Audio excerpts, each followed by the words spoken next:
Unfortunately, I got to start off this podcast by saying, let's pray for Tory Lanez and a speedy recovery. Okay, now let's get straight into the facts.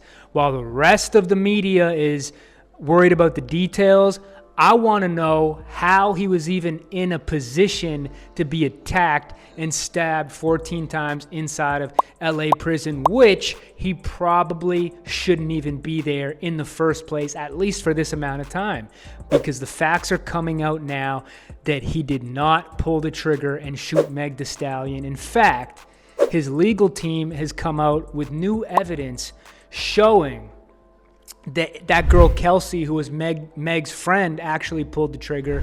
She's the one who shot her, and they're moving to like a crazy motion to get him out of jail, which I do think he absolutely deserves, especially after this shit goes down, okay? My name is Minty Burns. This is the As the World Burns podcast. Of course, if you subscribe to the channel, smash that like button and hit me with a subscribe, okay?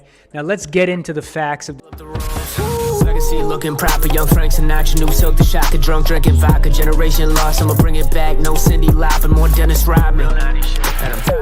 Even though the facts are not that important, let's get into some of the facts, okay? He's in a California detention center. I don't know if it's medium, maximum security, but it ain't pretty in there, okay? So he was on the yard, and some scumbag Mexican gang member stabbed him 14 times, but why? Let's take it back. Is he trying to be silenced? Are they trying to silence Tory?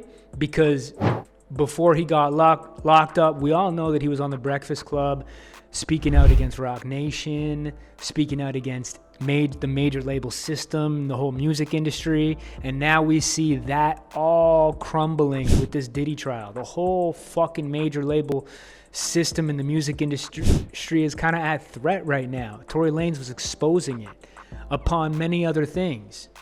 Meg Thee Stallion was a Rock Nation artist, so it was in their interest to keep her out of jail, popping in music, and Tory silenced, okay?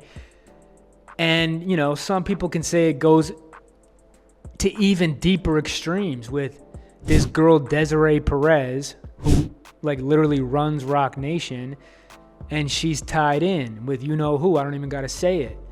Because back in the day, she used to run drugs for them, and she snitched.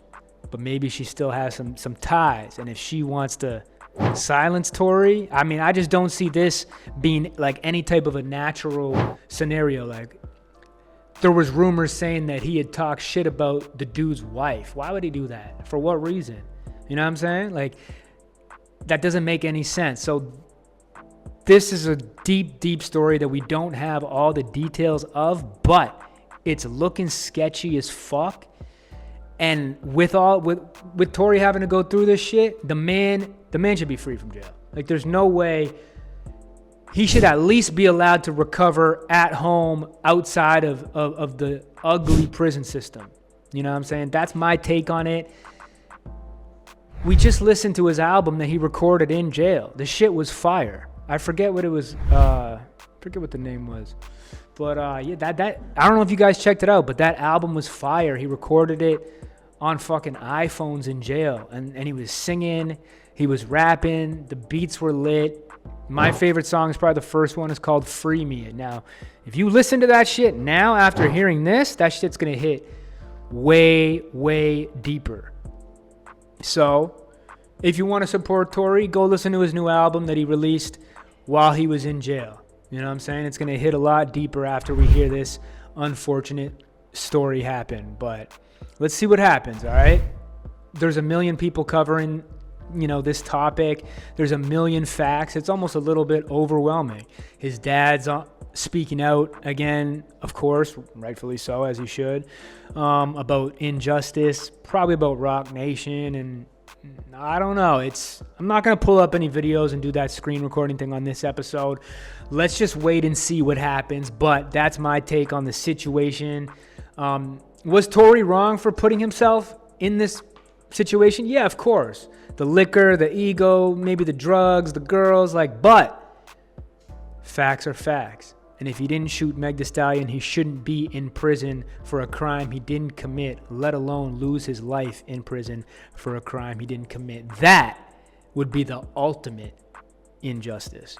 So I'm ending this podcast right here with that statement, and I'll let you guys decide in the comments and let me know what you think is going to happen. Will Tory come home? And let's pray for his speedy recovery, okay? My name is Minty Burns. This is the As the World Burns podcast. Smash that like button, and of course, if you want to support the channel and see it keep growing, don't forget to subscribe, all right? Hope you guys have a blessed day and a blessed week.